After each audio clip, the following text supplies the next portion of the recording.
In front of me is iPad Air 2025 and today I would like to show you how you can edit password in Passwords Manager. Begin by opening Passwords app and entering your screen lock.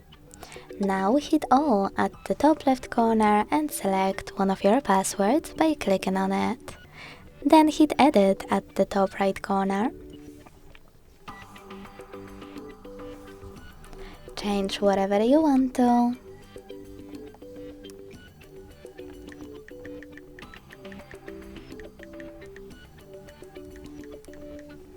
And hit Save at the top right corner.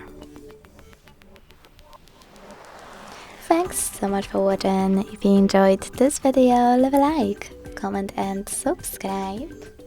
Bye!